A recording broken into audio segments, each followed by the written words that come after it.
Now, Brian Neiman, Brian Wilson, Mary Catherine Ham, today's newsmakers, and you, the Morning Majority. 105.9 FM. AM 630. WMAL.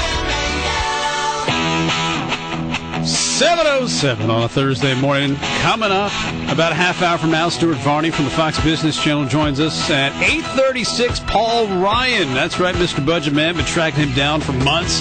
Finally got him. We'll be on the show about an hour and a half from now. Paul Ryan with the Morning Majority. Lanny Davis is on the phone right now.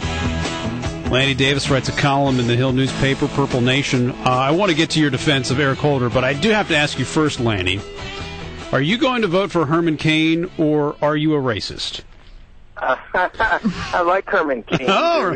A refreshing new voice. If I have to say those three numbers on this interview, I don't think I'll keep my breakfast, but if you force me to, I will ask Mr. Cain, do you really want to impose a sales tax on milk, bread, and staples that people depend on that are exempted under every state sales tax? And do you want people to pay a federal sales tax on top of their state sales taxes in addition to paying income tax?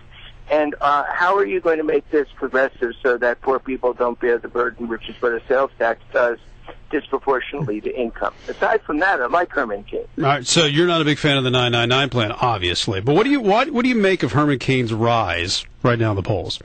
It's two things. First, he's a very attractive, extremely articulate candidate. For a novice, I had the same reaction when I watched Sarah Palin give her acceptance speech at the 2008 convention. This is an amazing political talent, and he should stay in politics. I really am impressed and admire what he's doing. I don't agree with most of his positions, but I think he's conducting himself at a very high level, so I give him a lot of credit. The reason that he has risen so fast is that it was anybody but Romney among the Tea Party right, and the candidate they all focused on, Rick Perry, forgot to bring his mind to the debate. He left his brain at home. And honestly, Perry has just dropped like a rock once he got exposure, and there was nobody else but Herman Cain for the Tea Party to rally around. I happen to like Newt Gingrich as an extremely intelligent man, although I disagree with him too. But look, I think the nomination is going to the person who Democrats most fear, with Romney, I think, capturing the key endorsement of Chris Christie. The voters haven't spoken yet, but I certainly think he's the favorite. Lanny, I wonder what you think, not just about Occupy Wall Street, the movement, but Clinton came out and said, listen, I think they need to be a little bit more specific. The New Republic sort of center-left guys have said, but Democrats should be wary about getting involved with this. It's going to be the same discussion as it was with the Tea Party about how do you harness some of this energy but not get bogged down in some of the extremist things that happen there. What's your take on that? How should Democrats react? My take on the Tea Party was very positive. I didn't blame the Tea Party for some of the extremist wacko signs and thank you very much. And shouters and haters. I think Democrats that did that were completely ridiculous. It was a genuine grassroots movement that's done a lot of good for American politics. In this case, I don't quite see the focus of these folks, but let 1,000 flowers bloom. They don't seem to have an ideological agenda that they're articulating, but they also don't have anybody to articulate yet. And it's a grassroots reaction to what happened on Wall Street during the financial crisis when everything plummeted and everybody got hurt except the guys at the top who were taking out a couple $100 million in bonuses despite their poor performance. So, it is a grassroots reaction. I see no focus, no agenda, and no real impact on the Democratic Party. But I also admire people who, exercise their First Amendment rights, just as I did with the Tea Party people. Do you think there's something that they should do or that Democrats should do to facilitate more? I mean, they're certainly left of center. Should they facilitate something that's more specific and would lead to electing more Democrats? I don't think it's a party issue when people test peacefully. I think there's a programmatic issue here that Democrats identify with if they're talking about the Dodd-Frank regulation, having just said nice things about Newt Gingrich. I don't agree that he should put people in jail because he disagrees with legislation. But, look, this is a grassroots movement without any focus. I don't think it will have any impact unless it does have focus. but I certainly applaud what they're doing, just as I said I did the Tea Party people. Lanny, I've read your article here about getting the facts straight on Eric Holder, and you make some interesting points. I'll grant you that, but you don't really address the key issue here. And the key issue is that he says he learned about it very late in the process. Actually, he said just a few weeks before he gave his congressional testimony. Yet there is a considerable body of evidence that suggests that emails were sent to his office on a regular basis that gave great details about Fast and Furious. And he says, well, I guess that just never reached me. It's just, that's sort of strange credulity, doesn't it?